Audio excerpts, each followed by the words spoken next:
I'm Lauren Cobello, founder and CEO of Leverage with Media PR. Beautiful. And when you came into 2X, you had a different business. I did. And a business that you didn't love. You didn't feel in alignment with it. What was off about that? Like, what did you feel? What was that situation? Well, before coming to 2X, I was a frugal living TV personality. So I had spent 15 years on national television, being a TV personality, writing 3 books, helping busy moms get out of debt. I feel like one of the OG bloggers, like me and you knew each other from back in the day. So I was a blogger. I had online courses. I had webinars, all of that kind of stuff. And I made it, I made a good living at it, but I didn't like it anymore. I just felt like I had moved on to a different part of my life, and I was still teaching something that was like an old version of me. And I didn't really want to be on television anymore either, which seems crazy, but I was like a paid TV personality, and I kind of was over it. Wanted to teach other people like how to do what I had done, which is build a 7-figure personal brand and then write books and get out there. And so, yeah, I came into 2X just like really frustrated. Like, I kind of didn't work for like 5 years before coming into 2X, but still, my business still paid me. I wasn't fulfilled. I guess I'll put it that way. Yeah. So what was that moment when you realized you have to pivot? I don't know if there was a moment, but I worked with Brian at 2X, and it was almost like I knew that I had to pivot, but I was too scared because I had built this company that was pretty much working and running for me, and I didn't have to work. And I knew that if I had to build something new, I was going to have to like change myself on the inside. That's the biggest thing always, isn't it? Oh, that was the hardest part of like, I literally had to throw everything that I knew about myself and get out of my comfort zone and do something completely different. And so I think that was when I realized that like, if I want to step into the next level, I have to become that version of myself to be able to do that.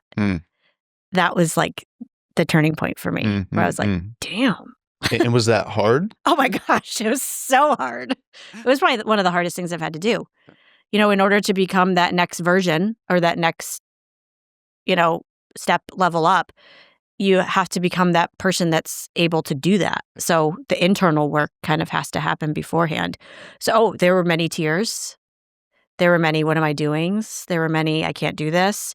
But what always stuck with me is the passion and the vision that I had for what I wanted to build.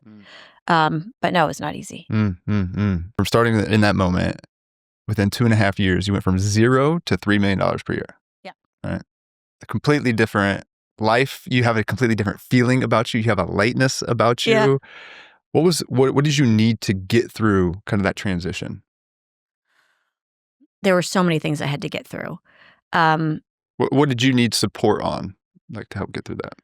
What I needed support on was teams, operations, big things that you all help me with. Operations. What are the systems that I need to develop in order to get to where I am? To develop the team to get me there. I came from being like a solopreneur to now having like 12 employees. I still, I'm not the best at hiring. And that's one thing I'm really trying to work on with my COO right now is choosing talent, but how to identify the right talent, how to price myself correctly. I think I underpriced huge at the beginning. And my prices have quadrupled since I started. So, I think the mental shift of you are worthy of charging these prices was one of the biggest hurdles that I had to get over. But I needed the support on systems, on teams, on finances, profitability. I mean, all of those things like I didn't really have any idea about. Yeah. It's time to build a real business. I was like, oh man, I got to like build this thing and how to scale it too. Yeah. I think that was the biggest thing as well. Yeah. One thing we talk about is the transition from hustler to CEO. And that's like what you really did. And so much of that is identity and your mindset and everything. And that's one of the biggest things I saw with you as well is, yes, you needed all the operations and team and system stuff, but you also needed stuff with your mindset. We just need support. As we're going through and changing ourselves, we need that support. We need somebody to bounce ideas off. We need somebody to call us out on our stuff, right? We need somebody to hold us accountable because we oftentimes don't have that as the leader of our companies. Yep. And it's hard to have that when we're used to having the freedom of making all the decisions ourselves, or just, it's easier to not have accountability. It's easier to just kind of stay where you've been. So I want to acknowledge you for the transition that you've been through and to lean into that change. Thank you. I think the accountability piece is huge. I think us as entrepreneurs, we think we know everything, and we're used to like operating in our lane and in our zone of genius. But when you step into like allowing somebody to call you out on your BS, it's not comfortable. But when you realize that in order to grow, you need that, and you step into that, it frees you up to be like, okay, this is what I asked for. But I mean, there's many times where I cried, but I'm like, okay, I'll wake up tomorrow and I'll feel better. And I do. But it's not easy. Yeah. The universe will bring you what you ask for. Exactly. The question is, what do you do with it then? Exactly. Do you step up and handle it, or do you just go back to your old ways? Yep. Right? The universe is there on your side. It'll give you the opportunities. I had a recent situation with my COO where she gave me some really hard truth. And I went home and I cried. I felt like such a failure. And I said, and I'm not a big crier. Like, I'm kind of like all business, like systems, I'm like, I think a lot of people think like, oh, like females were so emotional, but I'm just not a crier. But this piece of advice she gave me made me cry. And I woke up the next morning and I was like, damn, that was hard. So I had to go to her and say, you were 100% right. And I needed to hear that. Thank you for that feedback. But that was difficult for me. Just give me a couple days to like process it, but then let's get back to work. Yep. And so the stress and level of self-improvement that you need to do within yourself to scale a company, it's not just making money. Yeah.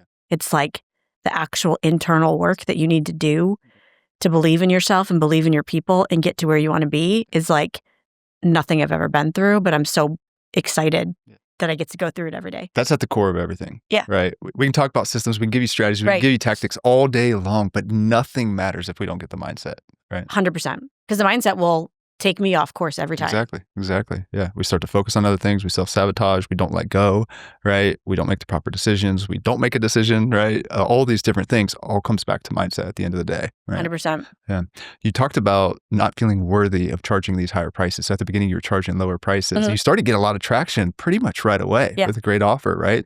And can you talk about like how you raised your price and ultimately felt like you were worthy to get to charging $10,000 a month for your service, which is way higher than a lot of people in your space. Yeah. So we started at $2,500 a month when we first started. And it was more of like concept validation. Like, we're new in the space, we're a new PR agency. Let's see what we can do, right? And initially, I think this is an important concept. Initially, I had wanted to just coach people how to do their own PR. And through you and Brian's suggestion, you said, why don't you go out and do 20 interviews of your target demographic and see what they want. And through all 20 of those interviews, I found that nobody wanted to do it themselves. They all wanted somebody to pitch them that had connections. And so I pivoted from the original company, which we were going to start, which was like a media coaching company, to being a full-blown PR agency, which was never my intention. Yep. And so I'm like, well, I guess I'm starting a PR agency. And so I kind of had to completely pivot. So $2,500 a month, which is like in PR world, like freelance pay. But I just knew if I could get people in and show them the results and have case studies really quickly that I could start charging more.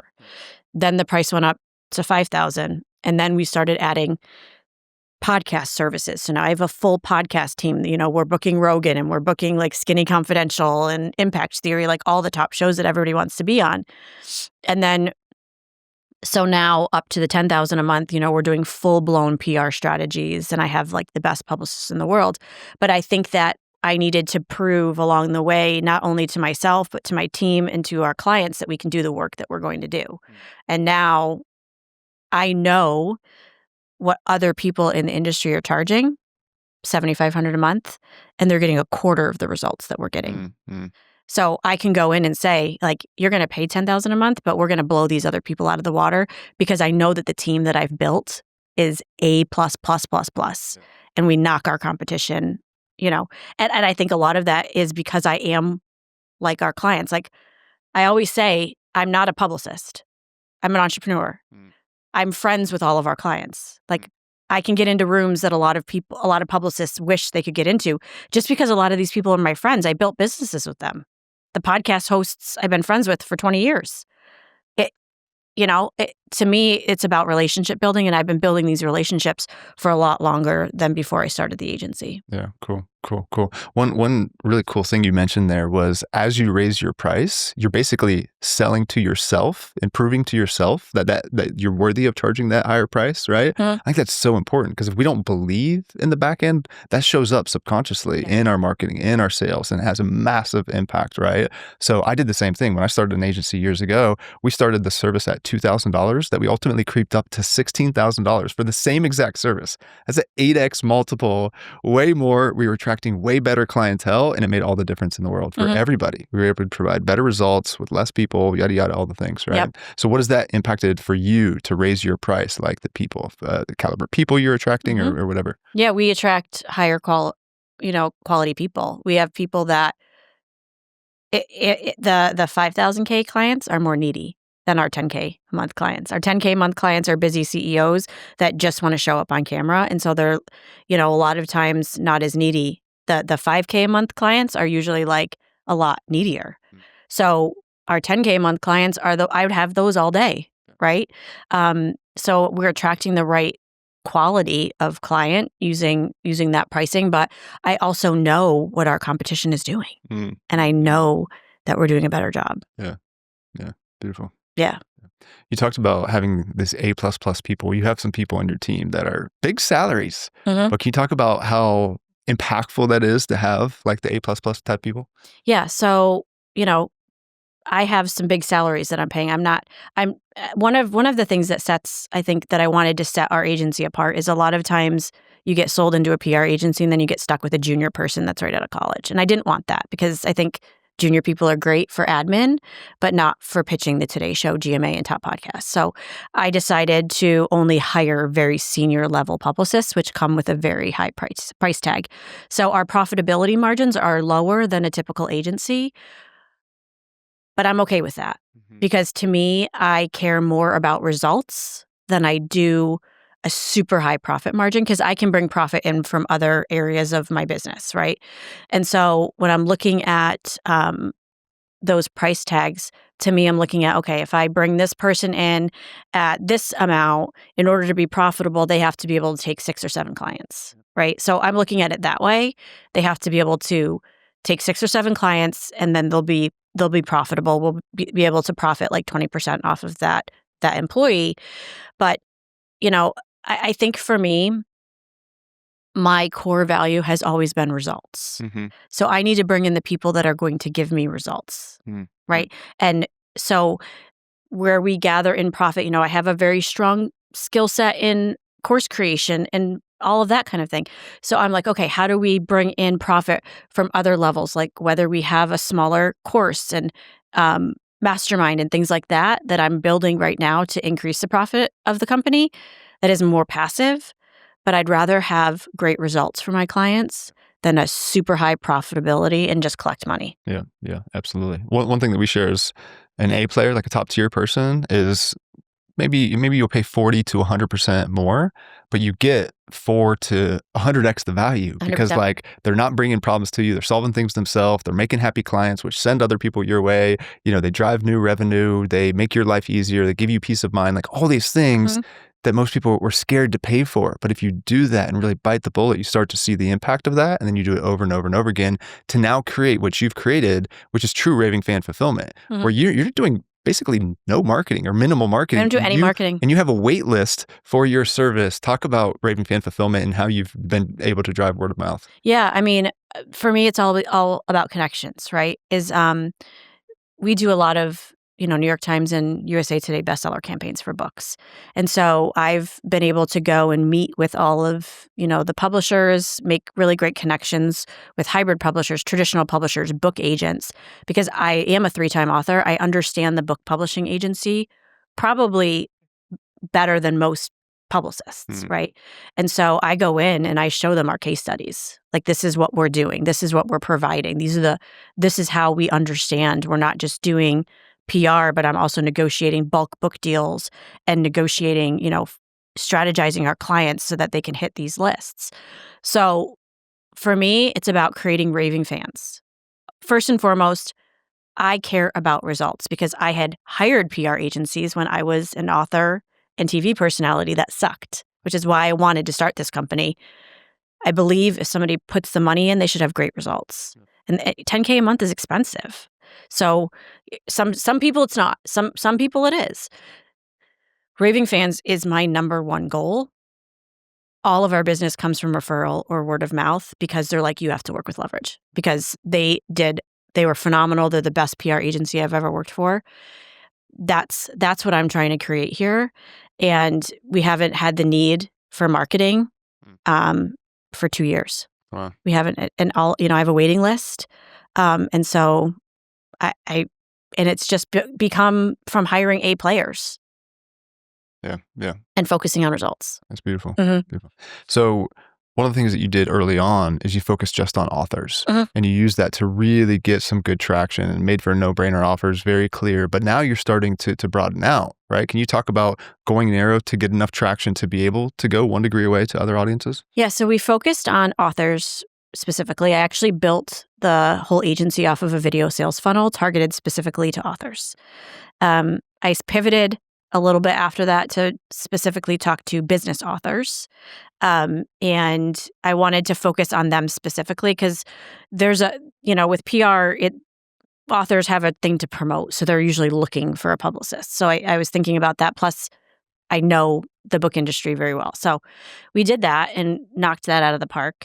Then we started getting a lot of referrals from people that have like products, right? So product-based PR that are trying to, get their word out there. And we do, affiliate PR with magazines and publications and things like that. A lot of people don't realize that, a lot of TV, like national television, even like Today and GMA, is affiliate-based now.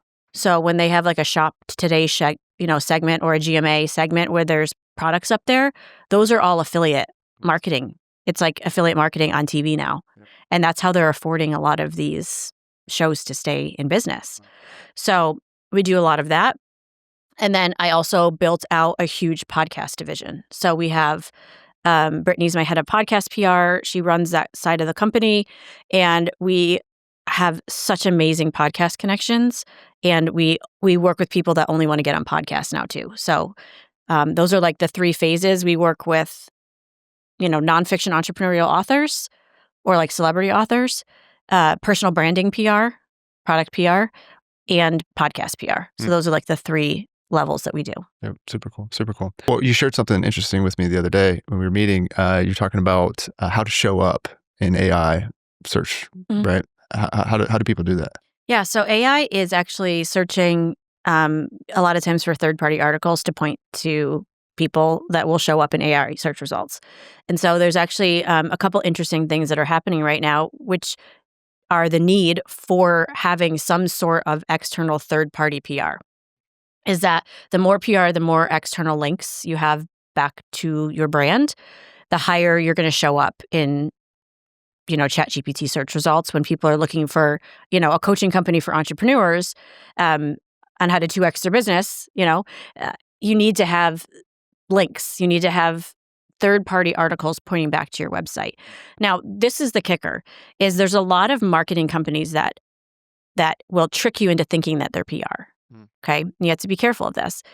They actually will say they're a PR agency, but then they will go and pay for the articles on your behalf. And these articles are paid articles. They're no-follow articles. So what does that mean? No-follow means that SEO won't follow the link, right? Because it's a paid article, right? So these are not showing up as linkable searches back to ChatGPT or back to AI. So basically, if you want real search results to show up, to get your brand up in AI to show up as a suggestion, you need real, actual earned media. Yeah. So I've fallen in with a bunch of PR companies that say they're PR, but all they do is collect your $10,000 a month, and then they go and they pay for all of these articles and tell you that it's PR, but it's just paid. That's not going to help you at all because it's a paid feature, and AI doesn't recognize it as an actual third-party valid resource for you. So you have to be careful of those. Super interesting. Super interesting. What's one way that you're using AI in your business now that every CEO should? Okay. So one way that I'm doing this is, well, all of our reporting is done with AI. We used to have to manually do all of our reports, but we set up an AI system on the back end. So we have a database that we use to track all of our media hits and all of our pitches every week. We used to have to manually put those into reports, but now we use NAN, if anybody's familiar with that. So we have a whole system that we've built in NAN. So now AI generates all of our reports for us. It's saved us hundreds, thousands of dollars a week in actual labor cost. And then the reports are done, and then our publicists can email them out. I could have the email sent out directly, but our publicists want to look them over for accuracy before they get sent out. I also created a media database so that I set up Google keywords for all of our clients. And so there's Google alerts for all of our clients. And then I have an AI bot that searches the web every single day and then connects our clients with those keywords in Google, and then we have a Notion database. So all of our clients, we have all of the pitch angles, all of the databases so that my publicist can go in every single day and match the current news articles with their trending topics. And we have pitches written at our disposal every single day. Wow. That's super cool. Wow. It's saved so much time, and we can be so much more reactive to all of our pitching. Yeah, that's beautiful. Wow. Super cool. What, let's go into the 2X coaching. Like if you summarize it down, what's been the most valuable parts of the 2X coaching for you? I think for me is sometimes in our business, we're too close to it that we can't see things accurately. But when somebody can take a step back and give you a second opinion and say, okay, this looks a little foggy for me, or you should do things differently, it's helped free up my mindset a little bit more to be able to think of things much differently. Also, people pushing me, outside of my comfort zone. Because, sometimes I'm like, I'm fine here. But pushing me outside of my comfort zone for sure. Yeah. Sometimes we just need to get out of our own way. I mean, 100%. A lot of times, right? Most of the time. Whether we're just in our head, whether we can't see something, or whether we're just not doing it, even though we know we should do it, like all of that makes coaching super, super important, right? And the camaraderie, I think, too. Like having other business owners in your corner that are there to like push you and guide you and be your friend and cheer you on. Like, it makes it more fun because it can be lonely, right? Oh, it's so lonely. You can't connect with other people, but business is a freaking marathon. It's hard. So we might as well enjoy the damn process as we're doing it. And I can't go to my friends that have 9-to-5 jobs and have them understand what I'm going through. It's like, I just lost $20,000 today. And they're like, oh, that sucks. I'm like, no, you don't understand. Yeah. It's like, that's my money. It's not the company's money. That comes out of my paycheck. It's an emotional journey. It's like, if you're not in this and you don't have the like passion and like the willingness to go all the way, you just have to like buckle up. Yeah, you're going to get eaten alive. You're going to get eaten alive. Especially in this world. Like we're moving faster than ever. Oh my gosh, so fast. I mean, but also look at your energy with the previous business that you had, where it's just like, man, I've been doing this, but I don't really want to, versus like something that you said you're super passionate about. It's like, now you're in flow. Yeah. And again, as soon as I saw you the other day, I was like, wow, you feel lighter. You said like that. Everything is just completely different. So it's been super cool to see. Yeah.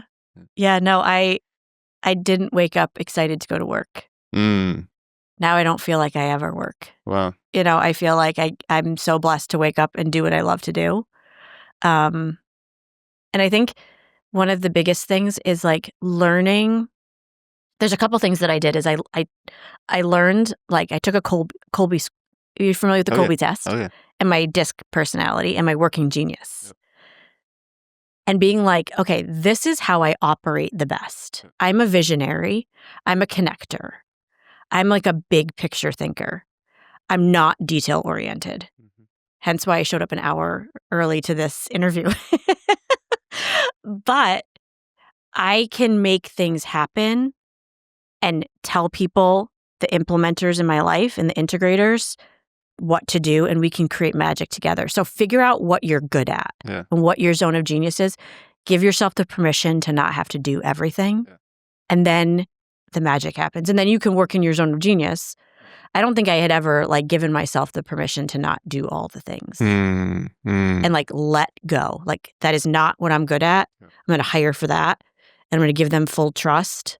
I'm going to check in to make sure we're like, going in the right direction. But once I was able to like free up that this is where I'm really good and this is how the company's going to grow, like let go of everything else, like the magic happens. Yeah, that's beautiful. The first step of fixing anything is awareness. And what you did is took these different studies and tests, a lot of which you already knew, but this helps like summarize it down and give you different like tangible touch points to say, this is it and this is not it. And then you just can more consciously make the decision of like, all right, those things that are not it, I can offload those. Because like pretty much everything, in fact, everything in your business you can offload. We just have to be able to get to that point from a mindset standpoint to choose that and let go. Yeah. And I even had all my employees take a Kolbe test. So now we know how we all work together. Because I'm like a 9 on fast start and like a 4 on follow through.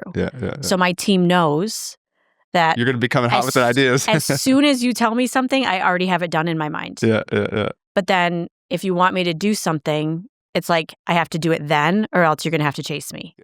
So, and it's not, I used to think that was bad. Nothing is bad. Like there's Nothing is right or wrong. Me. Nothing is right or wrong, right? Exactly. It's you. And what we've got to do is understand you and then build a team around you to amplify you because you are the brain and the vision for the company. That's key. Because I used to think I'm like, oh, I suck at this. Like I'm so bad. No, that's just not my zone of genius. And that's why I have like a really strong executive assistant who does everything for me because she's my follow through. Everything that I'm like, just if you're trying to get a hold of me, just go to Kim, because you're not going to get it from me. So just sorry, so you have to fill in those gaps. The executive assistant is the highest impact role. 100%. And they're not the most expensive role, So every entrepreneur, every business needs to start with them and get that right. Like don't discount it, right? Like really, really do it right and give them the proper support, teach them all about you, do the Kolbe test, everything, and have them be that first line of defense. They take away so much decision fatigue because there's literally hundreds, if not thousands of things every single day that we have to decide. There's probably thousands, right? That they can take on so many of those, right? So many. Yeah. And just be that gateway or that gatekeeper. There's so many times I'm just like, can you just figure it out for me and just tell me where I need to be? Yeah. That's out of my mouth probably multiple times a day. Oh yeah. And I'll just show up. Yeah. That's what I'm good at. That's great. That's great. Let's talk about one of my favorite frameworks is done by 10:30. Yeah. And you don't love done by 10:30 because you're like, Austin, I got kids. I got things to prep in the morning. I can't even get to my desk until 10 a.m. Well, here's the thing about done by 10:30 is it's not about any particular time. It's just called that to be catchy. Yeah. What it's really about is having a plan for your day before you start your day. And when you do start your day, whether that's 8 a.m. or 6 a.m. or 10 a.m. or whatever, that you go in and you work deep work on the business, on the highest impact things before you go into the reactivity. Because every business has so much reactivity. You can go check your team, check your email, check your social media, check your client messages, whatever. And instantly you're pulled off track and you're reactive and you're just in task mode. And that's not where you're most productive, right? So no matter when you start with deep and focused work and you're done by 10:30, maybe 2:30 p.m. or whatever, but it's deep and focused work to reduce reactivity. And that just has a big impact on your day, right? Yeah, no, it's funny when we were talking, I was like, I don't like you're done by 10:30. That makes me mad. I don't like it. But I mean, I get it. I get the concept of like that you need that deep work time. And that's why I'm a single mom. So like the weeks that I have my kids, I can't even get to my desk sometimes until 10, but I actually have from 9 to 10, I have blocked off in my calendar for deep work time. Oh, cool. So that because I'm on meetings a lot during the day, before I get on client calls or sales calls or whatever that I'm trying to get to, I have that 1 hour of deep work time. And then I have an hour in the middle of the day and an hour in the end of the day, just because that's what works for me. But I did buy that timer. Yep. Quick start, right? As soon as you left, I was like, oh, I got to buy that timer on Amazon, the Pomodoro timer. So I'm very big in deep work time, and like I actually have a very certain playlist. Yeah. I use the same playlist every single deep work time, and it almost turns my brain, like reminds me, okay. Exactly. And then I turn off all my notifications. Yep. And my team knows not to bother me. It's blocked off on everybody's calendar. So I just have to do it a little bit different. Yeah. And we all do. Yep. That's the thing. Take any tips that you hear and customize it to your Yep, own. I think that's a great point. Right. But what you're talking about is we need a trigger, whether it's music. So I put my phone in the other room. I put my headphones on, like the certain type of headphones, and I play the same playlist as well. And that's, my body knows, like, boom, it's go time. And I'm super, super focused. We got the Pomodoro timer, whether it's 25 or 35 or 50 minutes. And I get so much done in that way. And I'm just like so much more peace and ease and flow. And then once you get into motion, like a lot of times you just want to stay in motion and you're not thinking about all the 87 things that are going on, right? So true. Okay, so with the online world that we have, like every niche is busy. There's so many people out there, so many people talking. Like, how do you see that people can stand out? Like, what do they need in this busy world? Yeah, so one thing that I think a lot of people need to do to stand out is develop like a solid strategy of what you want to be known for. And then you target that and make sure that you target all the publications or TV shows or whatever that target those that demographic, right? So for some of our clients that are only doing podcasts, we set up podcast tours. So what are the shows where you need to be known, on that? So we take you to LA and you do a couple shows there. We take you to Vegas, you do a couple shows there. We bring you to Austin, we bring you to Miami, and really getting you kind of known in that space where you want to be. I think a lot of people negate the fact of press because they think, in their world, like they're well known, but there's so many other people out there that if you have that third party verification of who you are, it can really help you. And I say this from somebody who built a brand off of strategic PR, right? I think let's talk about the strategy part. Every time I was on the Today Show or Rachel Ray Show, I didn't just go on the show. What I would do is I created a sales funnel specifically for TV appearances. Every time I was on the show, I would create an ad that day and the day after. And then I'm using that ad and targeting it specifically to the Today Show audience. Hey, did you see me on the show today? Hey, did you see me on the show, Rachel Ray Show yesterday? And then getting them in my funnel. So how can you use PR strategically to build your brand? I think that's a piece that people miss, is that we're not just doing this for clout. How can you then turn PR into an ROI in marketing through getting people into your funnel? And I think that's the missing link for why people are like, oh, I don't see an ROI in PR. Like, no, you got to do it the right way. And so speaking from my experience, I was able to build up, a couple 100,000 person email list from using PR to get amazing SEO and a lot of people into my email list through ads and targeting the right way. Wow. Yeah. That strategic piece is something I missed all the time at the beginning. But one thing I see from you is not only leveraging it short term, but really looking at how does it build your brand long term, whether that's more connections, whether that's getting to the next opportunity, another podcast, another show, and just like really playing the long game as an entrepreneur and really taking your brand as the core, right? Yep, exactly. And what does that look like? And it doesn't happen overnight. Anything that happens, I feel like PR is usually like this, like a scale, right? Oh yeah. And it takes time, I think we can get it done quicker. When we worked with you, we had you on TV real quick. Instantly, But then what do you do afterwards to make sure that you capitalize on that moment, I think is really where most people miss the boat. Yeah. You guys had me on different TV shows throughout the country. Yeah. You had me fly to New York, get on the New York Stock Exchange floor. Yeah. Right.